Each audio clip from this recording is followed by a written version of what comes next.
Hello and thank you for coming to the channel again. Thank you for watching yet another video here. Today we will talk about how the planks are attached to the hull, about bolts, trunnels, nails.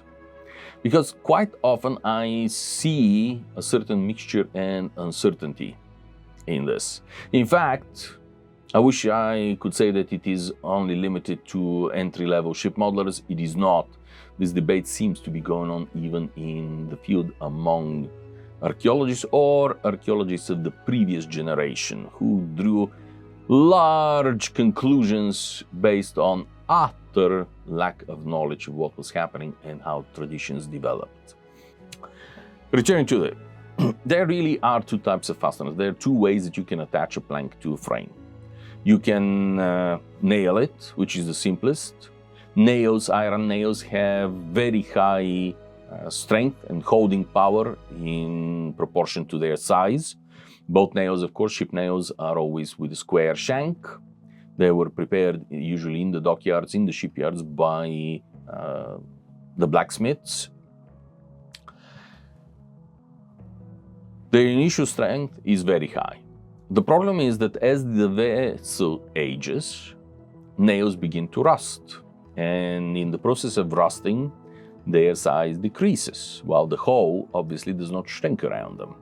So after a certain length of time, ships developed what is known as iron sickness, and usually you could see it by rusty streaks leaking down the sides of the vessel. You can sometimes see it in semi-modern working boats too. Even if you use galvanized nails, eventually the galvanizing gives way. How long did nails survive? It's hard to tell, but usually you could expect a ship to have at least 7 to 10 years of life without problems with nails. And after that, there were, of course, remedies. You could refasten the vessel, plug the holes, replace the nails in a different location, or the most often and the simplest of them all, and probably the cheapest, was to simply build a new ship.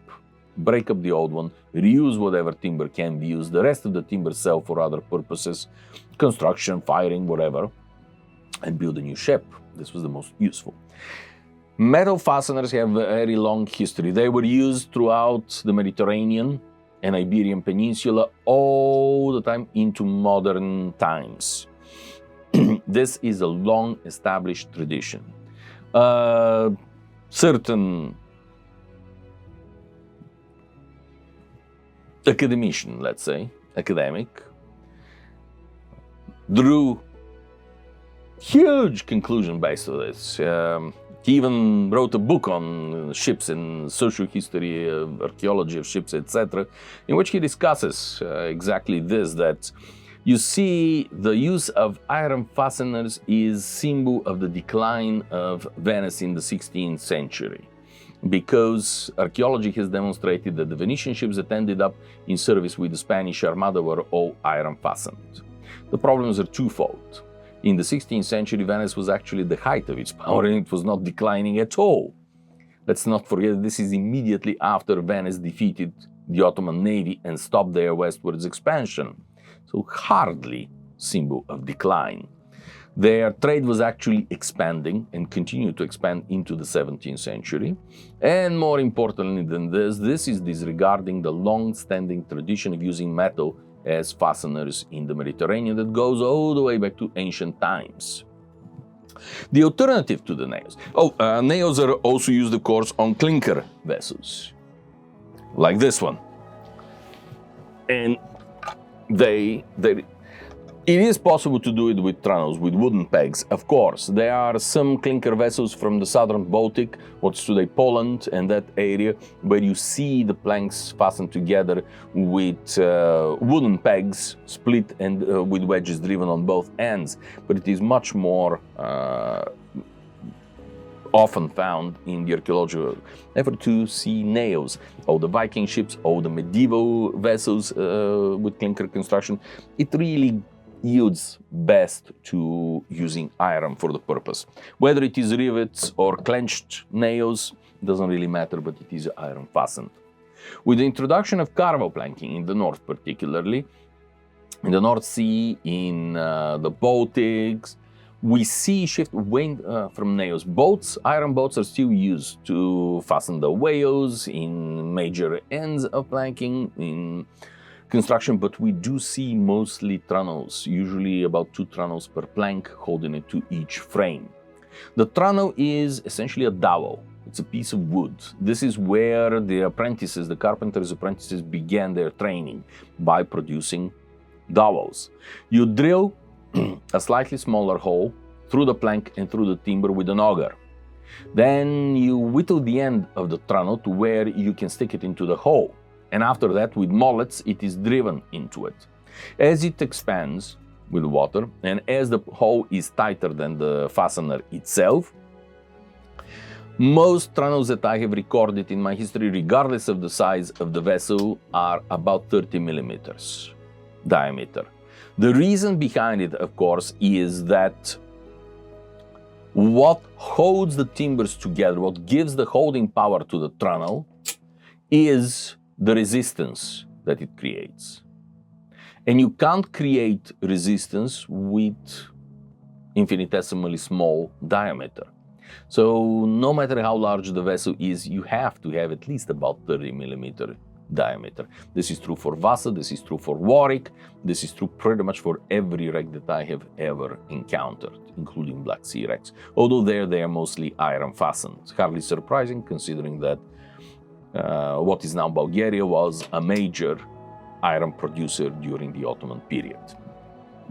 So trunnels have some major advantages and equally many disadvantages.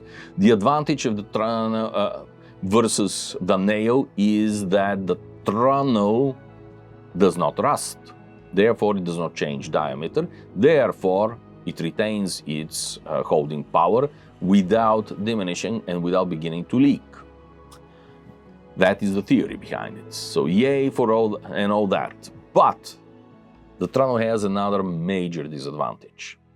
In its very nature, it is the end grain that is exposed. Water seeps through end grain. End grain rots faster if it is uncovered than planks. So you are getting a certain weakening of the fastener over time. Most important of all is that exposed grain, end grain, is the perfect passage for Teredo navalis. They absolutely love the stuff. They cannot go across the timber, but along the length of the grain, oh yes, thank you very much, bring it on. This is a 5-star Michelin restaurant for them. How do you tighten such fasteners? There are 2 ways. You can split the end of the trunnel to fasten to tighten it, and you can drive a wedge through it. Yes, this is demonstrated in archaeological record numerous times. Another version of it is to get an essentially pyramidal peg that you drive in the very center of the trunnel with a mallet that also expands the trunnel and fastens it. For all practical purposes, you cannot disassemble a trunnel once you have driven it. You can drill it through if you have to replace the plank, that's not a problem. But on its own, especially if it is kept constantly wet, it is very hard to disassemble. Don't ask me how I know. But from archaeological point of view, they have one major disadvantage. In murky waters, in poor visibility, when all are waterlogged, it is very hard to see them. It is quite easy to see them once the timbers are on dry land and they have started shrinking even in the process of conservation. Then they just jump and scratch at your eyes from a distance because of the different longitudinal timber does not really shrink as it dries out, or the shrinking is minimal, while across the grain it is quite substantial. So that is when you can see all such things as pegs, as trunnels, etc. Trunnels were used also in assembling frames, although sometimes, especially the French, were using also iron bolts to connect the bits and pieces of the frame.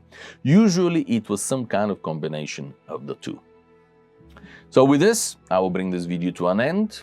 I wish you a most wonderful, delightful time. Thank you so much for your comments. I will answer them when and if I can.